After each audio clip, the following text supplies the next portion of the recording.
Good morning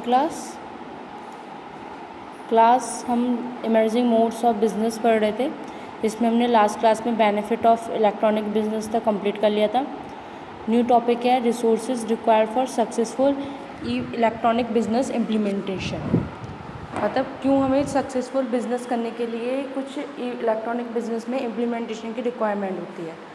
जैसे कि इसमें आप कह सकते हैं कंप्यूटर सिस्टम। अगर हमारे पास कंप्यूटर सिस्टम है तब हम इलेक्ट्रॉनिक बिजनेस ईज़िली कर सकते हैं। Internet connection, preparing web page, अपना पेज होना चाहिए जिससे हम अपने प्रोडक्ट की पूरी इन्फॉर्मेशन उसमें हम डाल सकते हैं वेब पेज में। अफेक्टिव टेलीकम्युनिकेशन सिस्टम, जिससे हम अपने टेलीफोन लाइन ये सारी कनेक्टिविटी हमारी अच्छी होनी चाहिए, तब हमारा इलेक्ट्रॉनिक बिजनेस अच्छे से परफॉर्म करता है। हम प्रमोशन कर सकते हैं अपने बिज़नेस का एंड सेल आउटपुट को इंक्रीज़ कर सकते हैं। अगर हमारे पास ये सारे रिसोर्सेज नहीं है तो हमारा कोई भी इम्प्लीमेंटेशन इलेक्ट्रॉनिक बिजनेस में नहीं हो पाएगा। तो हमें कंप्यूटर सिस्टम का होना, इंटरनेट कनेक्शन का होना, प्रिपेयरिंग वेब पेज का होना, अफेक्टिव टेलीकम्युनिकेशन सिस्टम का होना कंपलसरी होता है इलेक्ट्रॉनिक बिजनेस में। कंप्यूटर सिस्टम में हम कह सकते हैं कि आपका जब कंप्यूटर लिंक होता है तो स्टेप बाय स्टेप आप उसे फॉलो करके अपने बिजनेस को इंक्रीज़ करते हो। इंटरनेट कनेक्शन है तभी आप एक कंट्री से दूसरी कंट्री कनेक्ट कर पाओगे या एक जगह से दूसरी जगह कनेक्ट कर पाओगे, इन्फॉर्मेशन भेज पाओगे अपने प्रोडक्ट की। अगर इंटरनेट कनेक्शन ही नहीं है तो आपके पास आपकी इन्फॉर्मेशन कहीं भी शेयर नहीं हो पाएगी। वेब पेज इलेक्ट्रॉनिक बिजनेस के लिए बहुत ज़रूरी है, जिसे हम होम पेज भी कह सकते हैं। और इसमें सारी इंटरनेट डिस्प्ले करता है, जितना भी इंटरनेट आपका डिस्प्ले होता है वो किस पे डिस्प्ले होता है, वेब पेज पे ही होता है। अगर आपकी कंपनी का वेब पेज या होम पेज बना हुआ है, होम पेज पे सबसे पहले जाएंगे, प्रोडक्ट का नेम, अपने जितनी भी प्रोडक्ट की इन्फॉर्मेशन है वो सब हम उसमें फिलअप कर देंगे। देन आपका ये सब इलेक्ट्रॉनिक बिजनेस के लिए इफेक्टिव होता है। इफेक्टिव टेलीकम्युनिकेशन में इलेक्ट्रॉनिक बिजनेस में कि आपको telephone lines connectivity, mobile phone या फिर जिसके थ्रू आप अपने कांटेक्ट करवाना चाहते हैं बिजनेसमैन का कंपनी से या कंपनीज़ का बिजनेसमैन से या फर्म से, तो वो आप इफेक्टिव टेलीकम्युनिकेशन सिस्टम में कर सकते हैं। फिर है सेकंड आपका ऑनलाइन ट्रांजैक्शन।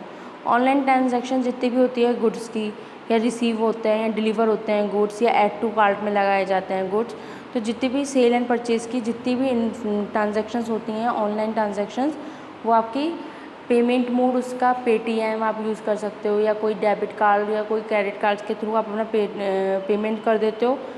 और बाकी जो गुड्स आपको परचेज़ करना है वो फ्लिपकार्ट या अमेजॉन या जो भी आपकी ऑनलाइन साइट है उस पर जाके आप गुड्स को परचेज़ और सेल कर सकते हो।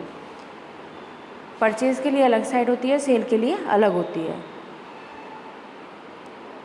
अब पेमेंट मैकेनिज्म जो मैं अभी आपको क्लियर कर चुकी हूँ, जैसे कि आपकी नेट बैंकिंग ट्रांसफ़र होता है, डेबिट क्रेडिट कार्ड के थ्रू भी ट्रांसलेशन कर सकते हो, और या फिर आप जब आपकी डिलीवरी होती है गुड्स की, होम डिलीवरी भी कर सकते हो गुड्स की, होम कैश पेमेंट भी कर सकते हो, जब गुड्स देने आते हैं तभी भी आप कैश पेमेंट कर सकते हो। तो इस तरीके से आप अपना पेमेंट करते हो गुड्स का। लास्ट है security and safety of e transaction. अगर security and safety of e transaction की बात करें तो कुछ सिक्योरिटी एंड सेफ्टी हमें ऑनलाइन ट्रांजैक्शंस में देखनी पड़ती है, जैसे confirm the detail before the delivering of good. जब हम किसी भी कस्टमर को कोई भी गुड ट्रांसफ़र कर रहे हैं तो सबसे पहले हम कंफर्म करते हैं डिटेल कि आपका एड्रेस इस जगह है, आपका क्रेडिट नंबर ये है। और कभी कभी ऑनलाइन ही सारी चीज़ें सबमिट हो जाती हैं कि क्रेडिट कार्ड ये है, सारी चीज़ें ऑनलाइन थ्रू भी हो जाती हैं। और दूसरा एंटीवायरस प्रोग्राम, जितने भी आपके एंटीवायरस प्रोग्राम हैं उन्हें आप इंस्टॉल करते हो अपने मोबाइल में, जिससे आपका मोबाइल के डाटा, फाइल, फोल्डर सब सिस्टम वायरस से बचे रहते हैं।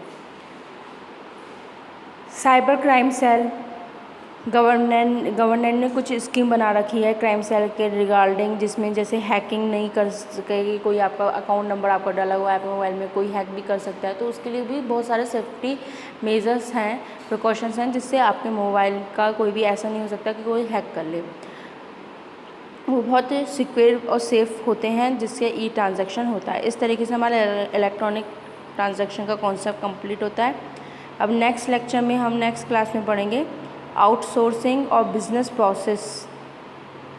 थोड़ा सा आप समझ लीजिए, आउटसोर्सिंग और बिजनेस प्रोसेस आउटसोर्सिंग में BPO जिसे कहते हैं।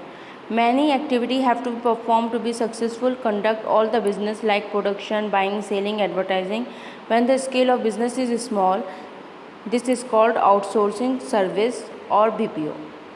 जैसे कि आपकी Reliance, Vimal brand of clothing दे सकते हैं, या Amul advertising company prepare relieve advertisement on behalf. मतलब BPO क्या होता है, गुड क्वालिटी ऑफ सर्विस आपको प्रोवाइड करवाता है, स्मूथ आपका बिजनेस स्मूथली चले, स्मूथली अच्छे से सक्सेसफुल ग्रो हो, स्मूथली चले, फाइनेंशियल सर्विस देता है, एडवर्टाइजिंग सर्विस देता है, कोरियर सर्विस देता है। तो ये सारी आपकी कहाँ पे मिलती हैं, BPOs में मिलती हैं। जितनी भी फॉर्म हैं आपकी कंपनीज खुली हुई हैं, उनके अगर BPO होते हैं तो उसके थ्रू आप उसके प्रोडक्ट के बारे में, उसकी कोई भी इन्फॉर्मेशन ले सकते हैं। अगर आपको कोई गुड परचेज करना है तो आप इन्फॉर्मेशन ले सकते हैं, अगर कोई चीज़ सेल करना है या रिटर्न करना है तो ये सारी चीज़ें आप BPOs के थ्रू हेल्प के ईज़िली स्मूथली अपने बिजनेस को रन आउट कर सकते हैं इन द मार्केट में। ये एक तरीके का कस्टमर के लिए सपोर्ट सर्विस है। BPOs में बहुत सारी सर्विस आती हैं। स्कोप अगर इसकी इम्पोर्टेंस की बात करें, इसमें आपकी फाइनेंशियल सर्विस, अगर इसके स्कोप की बात करें तो मॉडर्न बिजनेस में BPOs ज़्यादा यूज़ होता है मॉडर्न टाइम में। इसमें फाइनेंशियल सर्विस, फाइनेंशियल हेल्प, अगर कोई भी बिजनेस हेल्प चाहिए आपकी फर्म को तो फाइनेंशियल मैनेजमेंट करवाने में, फाइनेंशियल मैनेजमेंट में ये हेल्प करता है। एडवर्टीजमेंट मैनेजमेंट में ये हेल्प करता है, जिसमें क्वालिटी एंड क्वांटिटी प्रोडक्ट की आपकी इन्फॉर्मेशन दी जाती है, पूरा इन्फॉर्मेशन दी जाती है कस्टमर को एजेंसी के बारे में, उसकी प्रोडक्ट की क्वालिटी के बारे में, उसकी कॉस्ट के बारे में। कोरियर सर्विस भी देता है, जिसमें डिलीवरी अगर गुड्स की हो रही है, जैसे आप ऑनलाइन कोई ऑर्डर लगाते हो, ऐड टू द कार्ट में करते हो, तो अगर कोई गुड आपका रेडी होना है तो ये सारे डॉक्यूमेंट्स और पार्सल ये सब आपका यहीं पे रेडी होता है। सेकंड लास्ट है आपका कस्टमर सपोर्ट सर्विस। एक तरीके की कस्टमर सपोर्ट सर्विस है। कस्टमर सपोर्ट सर्विस मतलब जो इतनी भी आप डिलीवर कर रहे हो गुड्स कस्टमर को, तो आफ्टर सेल सर्विस के बाद कैसी उसकी कस्टमर को कोई प्रॉब्लम तो नहीं हो रही, तो ये सब भी कॉल करके पूछा जाता है। अगर आप जैसे फ्रीज, टीवी या कोई भी ऐसी इलेक्ट्रॉनिक चीज़ मंगवाते हो, AC, तो इसके लिए आपका जब आपको आफ्टर सेल सर्विस भी इसकी कॉल आती है। जैसे आपको प्रोडक्ट सेल कर दिया उसके बाद भी कॉल करके कांटेक्ट करती है कंपनी BPOs में, BPOs के थ्रू कांटेक्ट करती है एंड कस्टमर से इन्फॉर्मेशन लेती है कि वो प्रोडक्ट से सेटिस्फाई है या नहीं। लास्ट टॉपिक है आपका नॉलेज प्रोसेस आउटसोर्सिंग। चलिए छोटा सा टॉपिक था इसलिए ये यहीं पे कंप्लीट हो गया है। अब नॉलेज प्रोसेस आउटसोर्सिंग में आपका और knowledge process outsourcing obtain high and knowledgeable from outside organization in order to run the business successfully and in cost effective manner.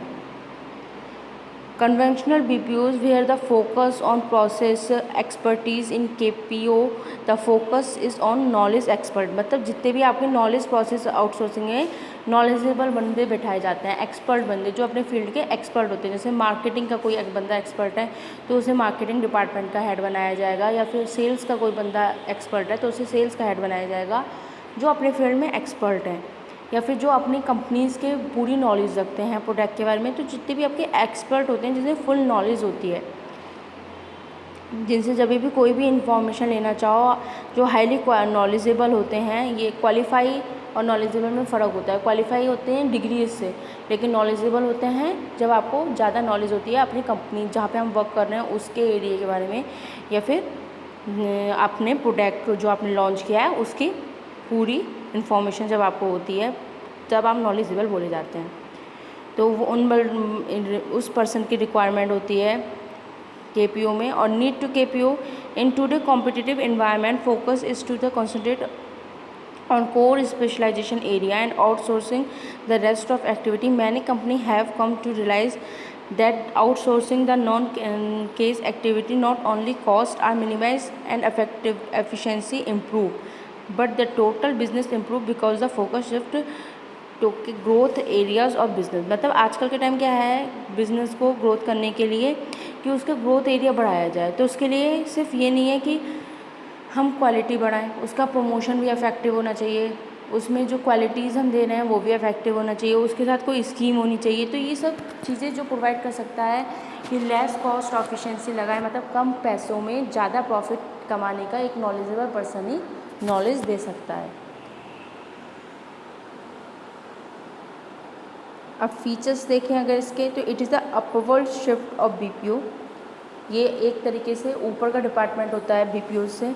It focus on knowledge expert instead of process expert, मतलब इसमें कोई delivery करने के लिए expert नहीं चाहिए, इसमें सिर्फ जो नॉलेज में एक्सपर्ट है वो पर्सन की रिक्वायरमेंट होती है। It provide all non case activity. It has no predetermined process to reach a conclusion. कोई प्री डिटरमाइंड प्रोसेस नहीं है कि एक तरीके से आप कंक्लूजन में पहुँचो। तो it offers an alternative career path for the educated. ये एजुकेशन लाइन में भी हमारे काफ़ी देखे जाते हैं, नॉलेज आउटसोर्सिंग प्रोसेस को पर्सन सर्च करते हैं, जिससे उन्हें हम हर फील्ड की उनसे नॉलेज ले सकते हैं। तो ऐसा भी ये तो मेनली कहाँ होते हैं, एजुकेशन करियर पाथ में, कॉलेजेस में, स्कूल्स में, ये सारी चीज़ें ज़्यादा होती हैं देखने में जो आती हैं। फिर है आपकी इसकी इंपॉर्टेंस, अगर KPS की बात करें तो रिसर्च एंड टेक्निकल एनालिसिस करते हैं ये ज़्यादा। बिजनेस फील्ड, अगर आपने कोई कंपनी खोली है तो उसमें भी आपकी इसकी रिक्वायरमेंट होती है, business and technical analysis, business and market research में भी, और एनिमेशन एंड डिज़ाइनिंग में भी। तो ये टॉपिक आपका यहाँ पे कंप्लीट होता है, ये चैप्टर यहाँ पे फिनिश। और बस अब लास्ट चैप्टर आपका रह गया है, चैप्टर 6 हाफ ईयरली एग्ज़ाम के लिए। सो इसे प्रिपेयर करिए, लर्न करिए। देन लास्ट में हम 1 वीक इसकी थोड़ी सी केस स्टडीज़ लेंगे इन 5 या 6 चैप्टर की। तो इसे पूरा प्रिपेयर कर लीजिए, लर्न कर लीजिए अच्छे से।